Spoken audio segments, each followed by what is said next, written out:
अस्सलामु अलैकुम वरहमतुल्लाह नाज़रीन, उम्मीद करता हूँ आप सब ठीक ठाक होंगे। एक नया वीडियो लेकर आया हूँ। इस वीडियो के बारे में डॉक्टर जाकिर नाइक साहब का क्या ख्याल है, क्या राय है, वो भी सब सुनना है।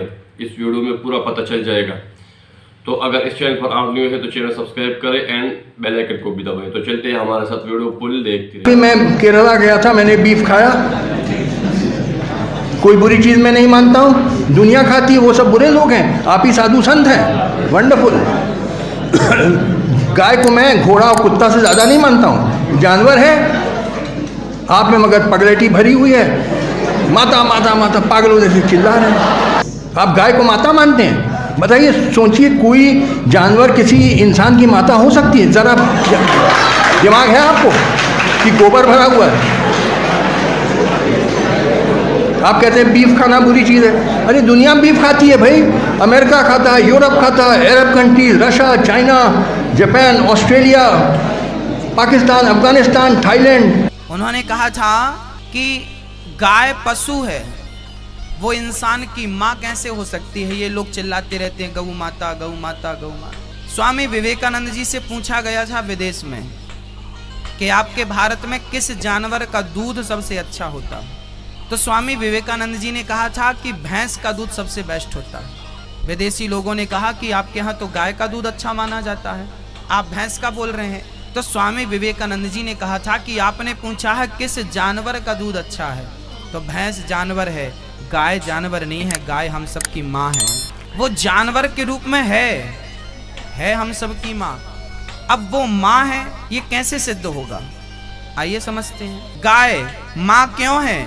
क्योंकि सृष्टि में एक गाय ही ऐसी है जो ऑक्सीजन लेती है तो ऑक्सीजन ही छोड़ती है, नो कार्बन डाइऑक्साइड। तुम्हें पीने को माँ, कभी कभी डॉक्टर कहता है कि माँ का दूध बच्चे को नुकसान कर रहा है, दूध मत पिलाना। तो किसका दूध पिलाएं? उस जमाने में जब पाउडर वगैरह नहीं मिलते थे, इतनी मेडिकल, इतने डॉक्टर नहीं थे, तब डॉक्टर वैद्य कहा करते थे कि गाय का दूध सबसे उत्तम दूध है।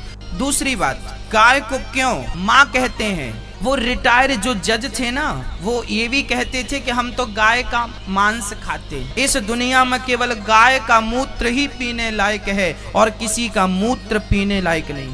गंगा जल से ज्यादा शुद्ध किसी का मूत्र है तो गाय का मूत्र, गंगा जल से ज्यादा शुद्ध किसी का दूध है तो गाय का दूध है। गाय के पंचगव्य को पिया जाए तो व्यक्ति बीमार नहीं पड़ता। गाय का मूत्र पीने से और हल्दी खाने से कैंसर की दुनिया में कोई दवाई नहीं है। किसी को कैंसर हो गया हो तो बछिया का मूत्र पिलाइए और उसे एक चम्मच हल्दी खिलाइए।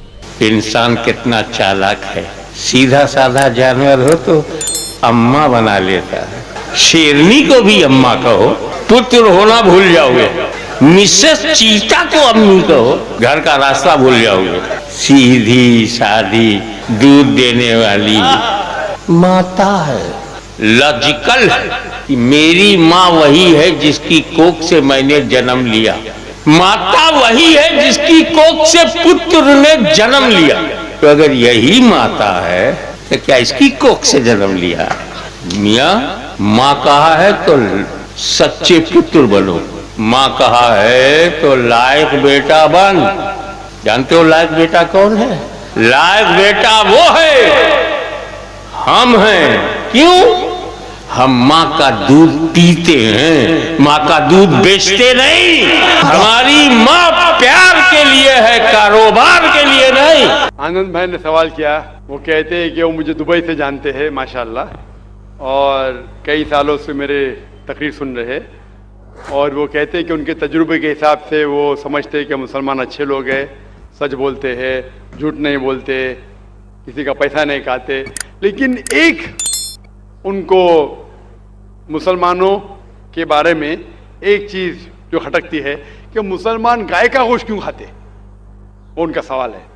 मैं पहले बोलना चाहता हूँ भाई साहब आनंद जी कि एक मुसलमान अच्छा मुसलमान रह सकता है 100% शाकाहारी होने के बाद भी। A Muslim can be a good Muslim even by being a pure vegetarian. शुद्ध शाकाहारी होने के बाद भी एक मुसलमान 100% अच्छा मुसलमान रह सकता है। लेकिन क्योंकि अल्लाह सुब्हानहू व तआला हमारा रब, हमारा खालिक, कुरान मजीद में अल्लाह ताला फरमाते हैं, सूरह माइदा में सूरा नंबर 5 आयत नंबर 1 में अल्लाह ताला फरमाते कि आप उन 4 पायों जानवरों का गोश्त खा सकते हैं जिनकी हमने इजाजत दी है। अल्लाह ताला फरमाते सूरह नहल में सूरा नंबर 16 आयत नंबर 5 में कि आप कैटल का गोश्त खा सकते हैं। कुरान में जिक्र आता है सूरह मोमिनून में सूरा नंबर 23 आयत नंबर 21 में कि आप कैटल में से आपको मिलता है दूध, उनमें से मिलती है आपको गर्मी और आप इनका गोश्त खा सकते हैं। तो जब अल्लाह सुब्हानहू व तआला हमारा खालिक, हमारा मालिक कहता है कि आप गोश्त खा सकते, तो क्यों हमें नहीं खाना चाहिए? मैं आपको कोशिश करूंगा बताने के लिए कि आज की साइंस ये कहती है कि हमारे जिस्म में हमको प्रोटीन की जरूरत है, कम से कम 23 एमिनो एसिड की जरूरत है। यही 23 में से 8 एमिनो एसिड हमारे जिस्म में नहीं बनते, उसके लिए फर्ज है कि ये हमारे खाने में हमें ये एमिनो एसिड मिलना चाहिए। कोई भी शाकाहारी, कोई भी भाजी पाला नहीं है जिसमें आटों के आटो एमिनो एसिड मौजूद है। फ्लैश में, गोश्त में आटो एमिनो एसिड मौजूद है। इसे साइंस कहती है कंप्लीट प्रोटीन, कंप्लीट फूड। आज साइंस ये कहती है कि फ्लैश फूड में, गोश्त में प्रोटीन है, नियासिन है, विटामिन B1 है, इससे सेहत अच्छी बनती है। और आज आप देखेंगे जो जानवर जो शाकाहारी होते हैं, जो सिर्फ भाजी पाला खाते हैं, भेड़, बकरी, गाय, आप देखेंगे इन जानवरों के दांत इनके चपटे हैं, उनके पास हर्बीवोरस सेट ऑफ टीथ है। ये सिर्फ भाजी पाला खाते, गोश्त खा ही नहीं सकते। जब आप देखेंगे मांसाहारी जानवर के दांत, शेर बब्बर, चीता, उनके नोकीली दांत होते हैं। ये सिर्फ गोश्त खाते हैं, भाजी पाला खा ही नहीं सकते।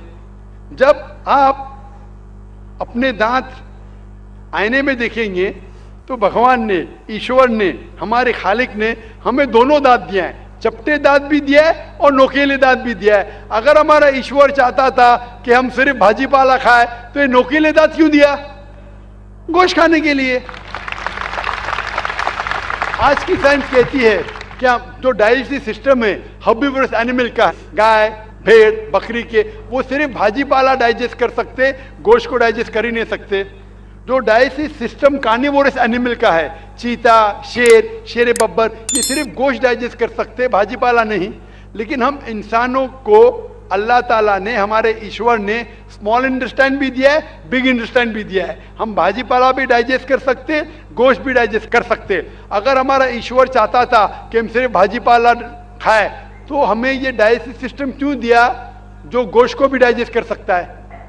तो साइंटिफिकली हमारा जिस्म हमारे ईश्वर ने ऐसा बनाया है कि हम भाजी पाला भी खा सकते हैं, गोश्त भी खा सकते हैं। और बहुत लोगों को गलत फहमी है कि हिंदू मजहब में गोश्त खाने की ममानियत है। भाई आप हिंदू है ना? आपके नाम से लगता है आप हिंदू है। हिंदू है ना सर? जी हिंदू ही है। आप हिंदू है ना? हाँ बिल्कुल सही, आपके नाम से लग रहा है आनंद आपका नाम है, आप हिंदू है। आपको गलत फहमी होंगी कि हिंदू मजहब में गोश्त खाना हराम है। आप जब हिंदू मजहबी किताब पढ़ते हैं, आपकी मजहबी किताब में लिखा है कि गोश्त भी खा सकते हैं, मांस भी खा सकते हैं और बीफ भी खा सकते हैं, गाय का गोश्त भी खा सकते हैं। आप जब पढ़ेंगे मनुस्मृति चैप्टर नंबर 5 अध्याय नंबर 5 श्लोका नंबर 30 में लिखा है कि अगर खाने वाले जानवर, अगर खाने वाले मखलूक उस चीज को खाती है जो खाने वाले जानवर है, तो आप कोई गुनाह नहीं कर रहे, क्योंकि ईश्वर ने कुछ मखलूक को बनाया है खाने के लिए और कुछ मखलूक को खा जाने के लिए। Some to eat and some to be eaten. तो अगर आप खाने वाले जानवर खाते हैं तो गुनाह नहीं कर रहे। लिखा है मनुस्मृति में अध्याय नंबर 5 श्लोका नंबर 31 में कि अगर आप पूजा के लिए जानवर को कत्ल करते हैं तो कोई गुनाह नहीं करते। लिखा है मनुस्मृति में अध्याय नंबर 5 श्लोकान नंबर 39 और 40 में कि ईश्वर ने कुछ जानवर को बनाया है पूजा के लिए, सैक्रिफाइस के लिए, तो killing in sacrifice is not killing, तो कत्ल करना पूजा में कत्ल नहीं है। तो मनुस्मृति के मुताबिक आप गोश्त खा सकते हैं। फिर आप जब मुताला करेंगे महाभारत का, महाभारत में अनुशासन पर्व में अध्याय नंबर 88 में युधिष्ठिर, पांडव के 5 भाई थे, आपने युधिष्ठिर का नाम तो सुना होगा, युधिष्ठिर जो पांडव के 5 भाई थे, युधिष्ठिर पांडव में सबसे बड़ा भाई था। वो पूछता है भीष्म से कि हम यज्ञ में, पूजा में क्या खाना दें ताकि हमारे परदादा खुश होंगे। तो भीष्म कहता है अगर हम यज्ञ में, पूजा में चावल, बार्ली, सेब, भाजी पाला देंगे तो हमारे परदादा 1 महीने के लिए संतुष्ट रहेंगे।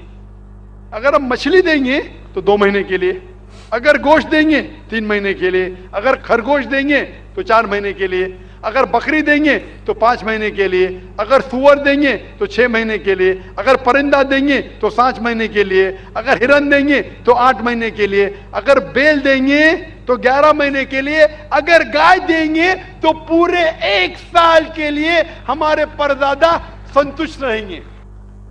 अजीब लतीफ़ा है नाज़रीन जो आपने सुना है। अब देखें ये हवाला जात डॉक्टर साहब जो दे रहे हैं ये इन्हीं हिंदुओं की किताबों में लिखे हुए हैं कि भाई गोश्त खाना बिल्कुल जायज़ है उनके मज़हब में भी, लेकिन उसके बावजूद क्या है, एक ज़िद है, इनाद है, उस पर डटे हुए हैं कि जी नहीं वो गाय हमारी माँ है, उसका गोश्त खाना नहीं है। 1 साल क्या दूध की बात कर रहे हैं सर? आप बफेलो देंगे, बफेलो तो 12 साल के लिए, अगर राइनोसरस देंगे या रेड मीट, लाल गोश्त, तो हमारे परदादा हमेशा के लिए संतुष्ट रहेंगे। पूरा मेन्यू है महाभारत में, हिंदू किताब में पूरा मेन्यू है। क्या चाहते हैं, भाजी पाला, मछली, गोश्त, खरगोश, हिरन, बीफ, बड़े का छोटे का सब है। आप अगर वेद पढ़ेंगे, वेद में भी लिखा है कि संत और साधु गोश्त खाते थे, गाय का गोश्त भी खाते थे। फिर आप क्यों कहते हैं कि गोश्त खाना हराम है? क्योंकि बहुत से हिंदू लोग बाकी मज़ाहिब से प्रसन्न हुए। मजहब से प्रसन्न होने के बाद कुछ मजहब मानते अहिंसा में, और वो समझते हैं कि जानवर को कत्ल करना गुनाह है। क्यों? क्योंकि जानवर में जान है, बाजी पाला में जान नहीं है, पेड़ पौधों में जान नहीं, इसलिए बाजी पाला खाना गलत नहीं है, लेकिन जानवर खाना गलत है। आज साइंस तरक्की कर चुका है और हम जानते हैं कि पेड़ पौधों में भी जान है, तो उनकी लॉजिक जरा बदल गई। हाँ जाकिर भाई, हम जानते हैं पेड़ पौधों में जान है, लेकिन पेड़ पौधे उनको दर्द का एहसास नहीं है, उन्हें दर्द नहीं होता, पेड़ पौधों को दर्द नहीं होता है, और जानवर को दर्द होता है। इसीलिए जानवर खाना बड़ा गुनाह है, पेड़ पौधे खाना कम गुनाह है। आज साइंस फिर से तरक्की कर चुका है। तरक्की करने के बाद साइंस ये कहती है कि पेड़ पौधों को भी दर्द होता है, लेकिन उनकी दर्द की आवाज़ आपको सुनाई नहीं देती। हम इंसान सिर्फ 20 साइकिल्स और 20,000 साइकिल्स के दरमियान फ्रीक्वेंसी में सुन सकते, इसके नीचे, इसके ऊपर नहीं सुन सकते। वो चीखते हैं लेकिन हमें उनकी आवाज़ सुनाई नहीं देती। तो एक शख्स ने मुझसे सबसे ज़्यादा बहस किया और कहा कि जाकिर भाई, मैं मानता हूं कि पेड़ पौधों में जान है, पेड़ पौधे को दर्द होता है, लेकिन पेड़ पौधों में सिर्फ 2 या 3 सेंसेस है, जानवरों में 5 सेंसेस है, इसलिए जानवर का कत्ल करना बड़ा गुनाह है।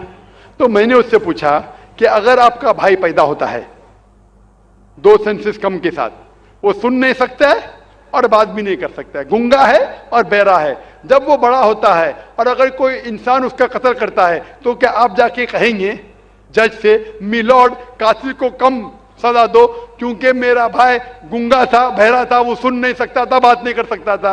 आप तो कहेंगे कातिल को डबल पनिशमेंट दो, मेरा भाई तो मासूम था, ना सुन सकता था ना बात कर सकता था। इस्लाम में 2 सेंसेस लेस और 2 सेंसेस मोर नहीं। इस्लाम में अल्लाह ताला फरमाते सूरह बकरा में सूरह नंबर 2 आयत नंबर 168 में, 168 में, eat of the good things which Allah has provided you, जो अच्छी चीज आपको आपके अल्लाह ने दिए उसको आप खा सकते हैं। तो आप अगर मुताला करेंगे मजहबी किताबों का और साइंस का, गोश्त खाना कोई गलत नहीं है और मुझे खुसूसन कोई गिला शिकवा नहीं अगर गैर मुस्लिम, अगर हिंदू गोश्त नहीं खाते, मुझे कोई गिला शिकवा नहीं, क्योंकि अगर सब हिंदुस्तानी गोश्त खाने लगेंगे तो हिंदुस्तान में गोश्त का भाव बढ़ जाएगा। आज महंगाई का ज़माना है, पेट्रोल का भाव बढ़ रहा है, सब हिंदुस्तानी गोश्त खाने लगेंगे तो गोश्त का भाव भी बढ़ जाएगा। तो मुझे कोई गिला शिकवा नहीं आप अगर गोश्त नहीं खाते, लेकिन अगर आप ये कहेंगे कि गोश्त खाना गलत है तो आपको आपकी मजहबी किताबों के बारे में नहीं पता है और साइंस का भी नहीं पता है। अगर आप कहेंगे किसी की जान नहीं लेना चाहिए तो आप 2 मिनट भी जी नहीं सकते।